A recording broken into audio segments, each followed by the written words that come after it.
प्रेमनगर राज्य के एक छोटे से गांव तुनपुर में राजू नाम का बदनसीब व्यक्ति रहता था। राजू के परिवार में कोई नहीं था। राजू अनाथ था। राजू जब थोड़ा समझदार हुआ ही था, तभी उसके माता पिता का एक एक्सीडेंट में देहांत हो गया था। तब से राजू अकेले ही रहता था। राजू गांव के बाहर एक छोटी सी झोपड़ी बनाकर रहता था। राजू की आर्थिक स्थिति बहुत खराब थी। वो बहुत गरीब था। राजू किसी तरह दूसरों के खेतों में काम कर अपना पेट पालता था। राजू ने बचपन से बहुत परेशानियां देखी थीं, परंतु उसने कभी अपने नसीब को नहीं कोसा था। राजू हमेशा सिर्फ एक ही चीज सोचता था कि आज उसकी नसीब भले उसका साथ ना दे रही हो, पर उसको भरोसा था कि अगर वो मेहनत करता रहेगा तो एक ना एक दिन उसकी नसीब भी बदल जाएंगी और उसके तकदीर का दरवाजा भी खुल जाएगा। एक दिन इसी तरह राजू श्यामलाल जमींदार के खेत पर काम कर रहा था और श्यामलाल पास ही के पेड़ के नीचे बैठा हुआ था। राजू अपने काम में मस्त होता है, तभी राजू को श्यामलाल के रोने की आवाज आती है। श्यामलाल को रोता देख राजू फौरन उसके पास जाता है। क्या हुआ मालिक? आप क्यों रो रहे हो? कुछ हुआ है क्या? मुझे बताइए, शायद मैं कुछ आपकी मदद कर सकूं। राजू से इस तरह मदद के लिए सुन श्यामलाल थोड़ा भड़क जाता है।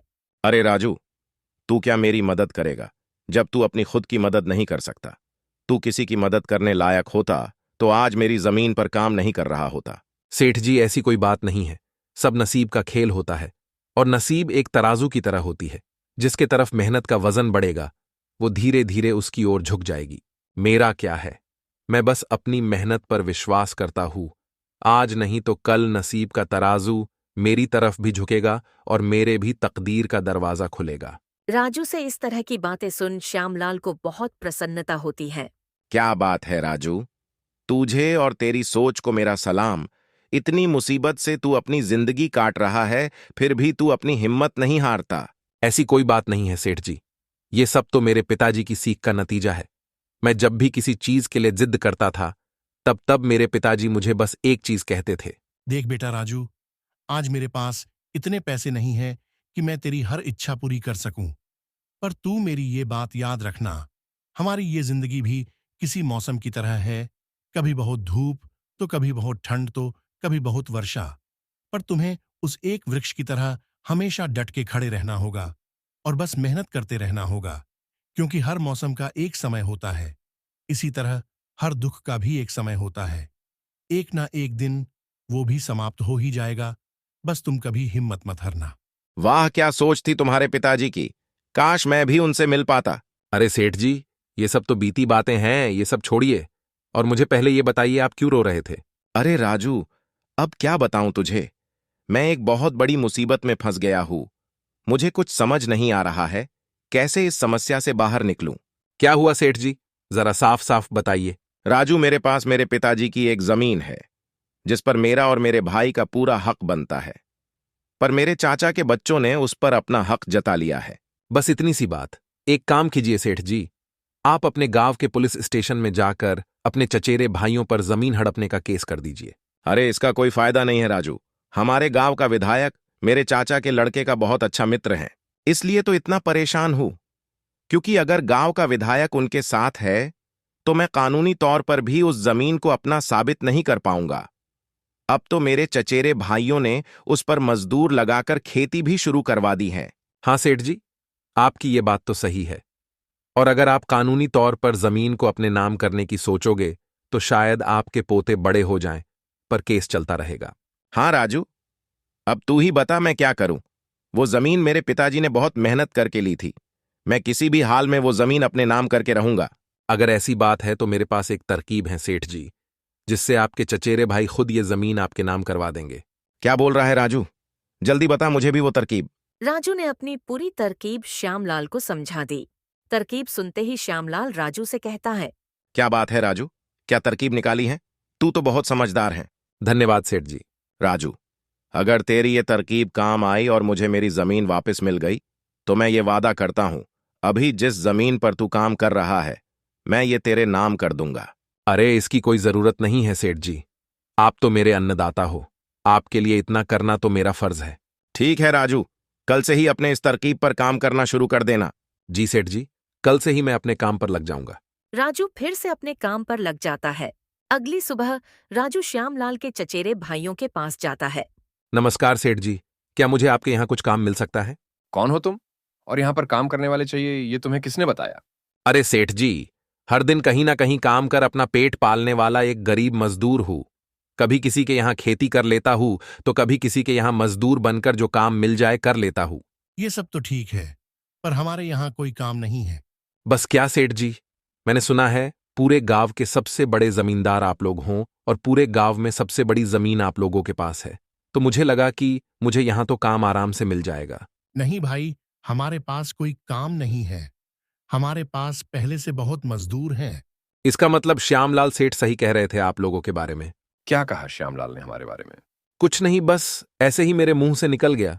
चलो चलता हूँ, आप लोगों के पास तो कोई काम नहीं है तो मैं यहाँ रुक के क्या करूँ। किशन के मना करने के बाद राजू जाने लगता है। तभी रमेश किशन से उसे रोककर पता लगाने बोलता है कि श्यामलाल ने उनके बारे में राजू को क्या बोला है। अरे रुको भाई, इधर आओ जरा, एक काम है तुम्हारे लिए हमारे पास। किशन के बुलाने पर राजू फौरन उनके पास चला जाता है। अरे धन्यवाद सेठ जी, बोलिए क्या काम है? मैं कोई भी काम करने को तैयार हूँ, आखिर पापी पेट का सवाल है। काम तो हम बता देंगे, पहले तुम ये बताओ, श्यामलाल हमारे बारे में क्या बोल रहा था तुम्हें? आपके यहाँ आने से पहले मैं श्यामलाल सेठ के यहाँ काम करता था, परंतु वो एक नंबर के कंजूस और बदतमीज आदमी है। इतनी मेहनत करने पर भी सही मजूरी नहीं देते थे। इस बात पर कल मेरी उनसे बहस हो गई थी। फिर क्या हुआ? क्या कहा तुमको श्यामलाल ने हमारे बारे में? अरे हुआ ये कि जब मेरी श्यामलाल सेठ से बहस हो रही थी, तभी उन्होंने मुझे कहा कि उनसे ज्यादा मजूरी पूरे गांव में कोई नहीं देगा। तो मैंने भी ताव ताव में बोल दिया कि गांव के सबसे बड़े जमींदार किशन सेठ और रमेश सेठ से ज्यादा मजूरी कोई नहीं देता, तभी तो उनके यहाँ हमेशा काम करने वालों की भीड़ लगी रहती है। सही कहा था ना मैंने सेठ जी? अरे हाँ भाई हाँ, आखिर हम गांव के सबसे बड़े जमींदार हैं, तो हमारा फर्ज बनता है हर मजदूर को उसके काम के हिसाब से सही सही मजूरी मिले। वाह क्या बात कही है आपने सेठ जी। श्यामलाल सेठ तो मेरे हिसाब से आपके इतना शायद कभी सोच ही ना पाए। चलिए सेठ जी, मुझे भी मेरा काम बता दीजिए तो मैं भी काम पर लग जाऊं। किशन और रमेश दोनों भी राजू की चिकनी चुपड़ी बातों में आ जाते हैं और उसे अपने यहाँ खेतों में काम करने का काम दे देते हैं। किशन के कहते ही राजू उनके खेतों में काम करना शुरू भी कर देता है। इसी तरह कुछ दिनों तक राजू किशन और रमेश के खेतों पर काम करता है। राजू बाकी मजदूरों से ज्यादा काम करता था। वो समय से पहले आ जाता और काम पर लग जाता और सब लोगों के जाने के बाद ही जाता। राजू को इतनी मेहनत करते देख किशन और रमेश आपस में बात करते हैं। अरे रमेश भैया, ये राजू तो बहुत मेहनती है।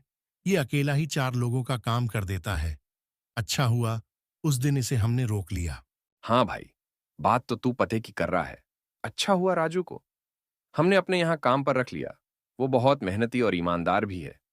आजकल के जमाने में ऐसा व्यक्ति मिलना घास के ढेर में सुई ढूंढने की तरह है।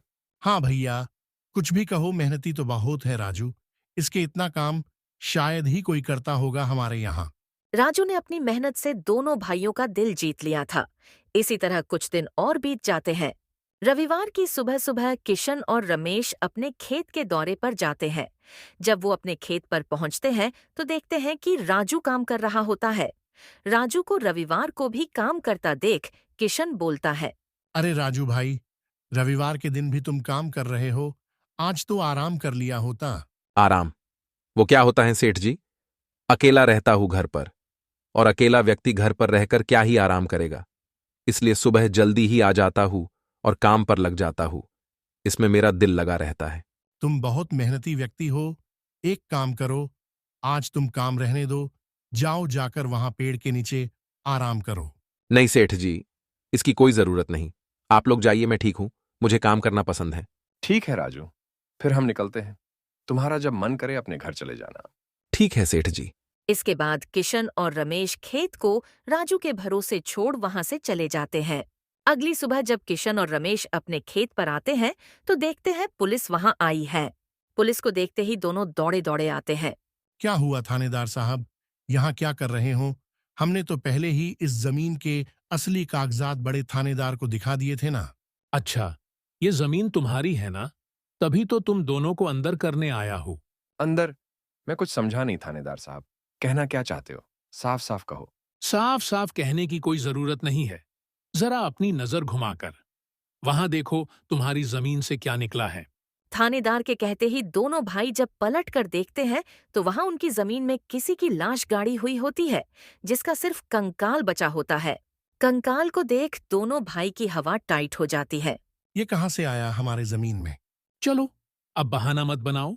पहले लोगों को मारो, फिर उसे अपनी जमीन में गाड़ो और फिर बोलो ये क्या है। नहीं थानेदार साहब, ये सब क्या है? ये यहाँ कैसे आया? हमें कुछ नहीं पता है। चलो, अब झूठ मत बोलो। तुम दोनों तो अब गए। अगर फांसी नहीं हुई तो कम से कम उम्र कैद की सजा तो पक्की होगी। फांसी और उम्र कैद सुन दोनों भाई डर जाते हैं और थानेदार के सामने गिड़गिड़ाने लगते हैं।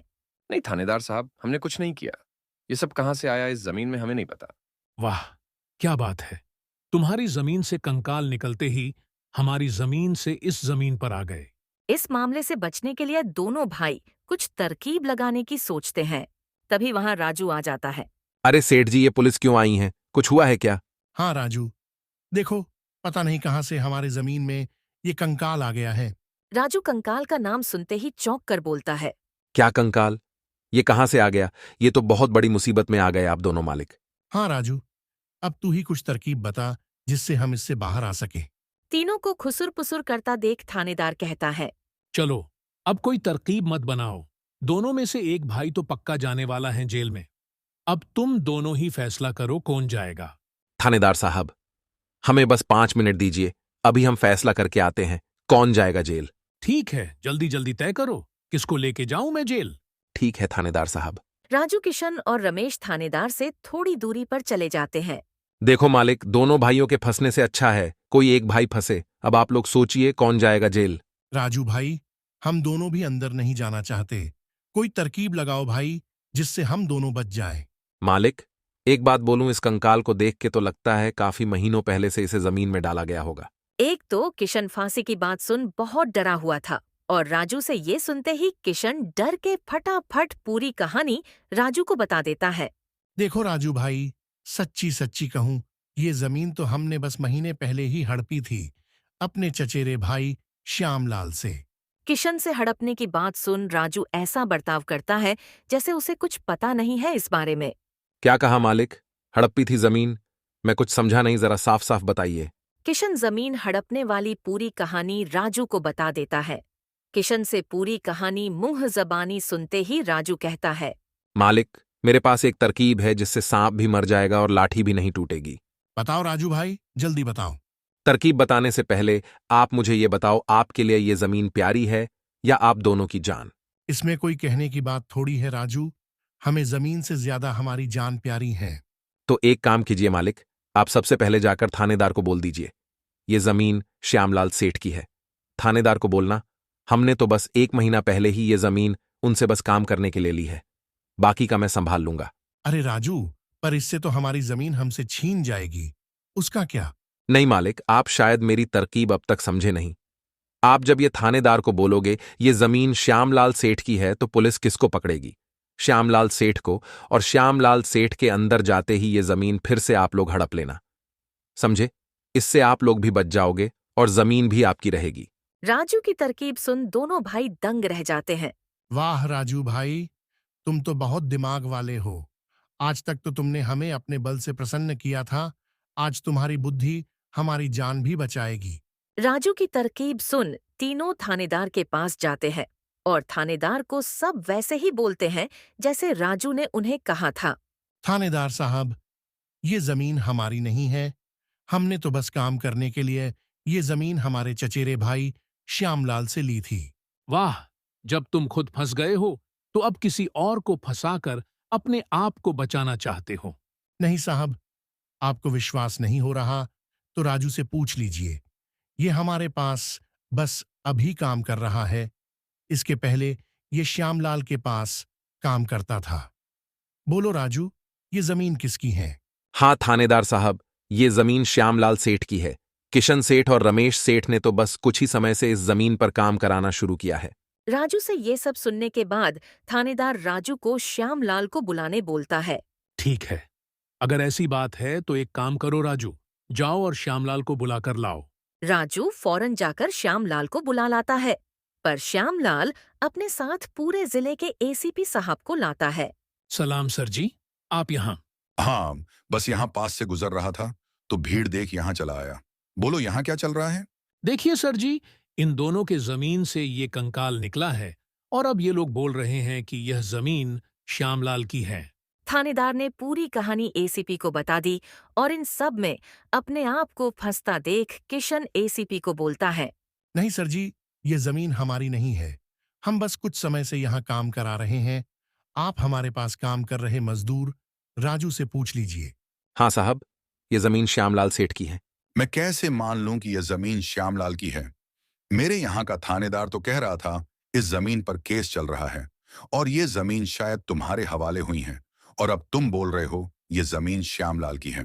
नहीं साहब, हम बस इस जमीन को हड़पने की साजिश कर रहे थे, पर अब हमें नहीं चाहिए ये जमीन।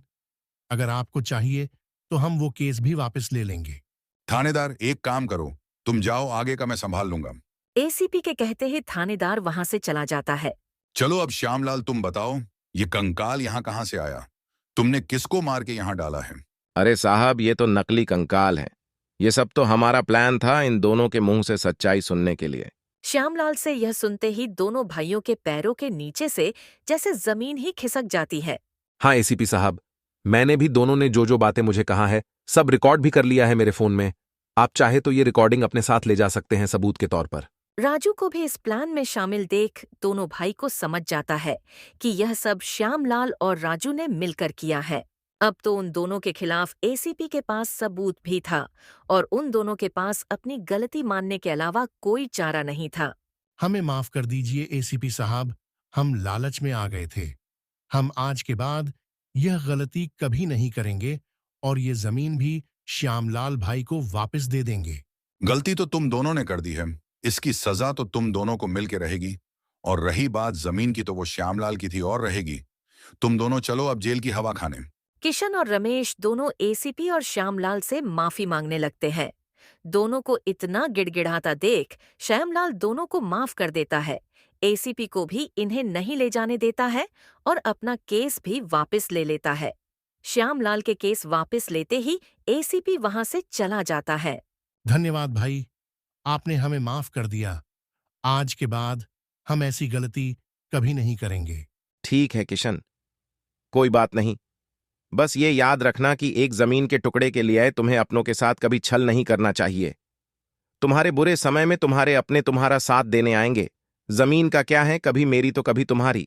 आखिर में श्यामलाल राजू को जमीन भेंट कर देता है और उसकी एक जमीन का मालिक राजू को बना देता है। राजू, जैसे कि मैंने वादा किया था, उस दिन जिस जमीन पर तुम काम कर रहे थे, आज से वह जमीन तुम्हारी है और तुम उसके मालिक। नहीं मालिक, इसकी कोई जरूरत नहीं है। याद करो तुमने क्या कहा था मुझे। बस मेहनत करते रहो, एक ना एक दिन तकदीर का दरवाजा जरूर खुलेगा। तो समझो, तुम्हारे तकदीर का दरवाजा खुल गया और अब तुम भी एक जमीन के मालिक हो। अब से तुम्हें किसी और के यहां काम नहीं करना होगा। दोस्तों, इस तरह राजू ने अपने मेहनत और दिमाग से श्यामलाल को उसकी जमीन वापस दिला दी और दोनों ठगी भाइयों को भी सबक सिखा दिया। और इस तरह राजू ने अपने मेहनत और दिमाग की मदद से अपने फूटी किस्मत बदल दी और अब वो भी एक बड़े से जमीन का मालिक बन गया था। दोस्तों, इस तरह की और बेहतरीन कहानियां देखने के लिए हमारे इस चैनल को सब्सक्राइब कर ले।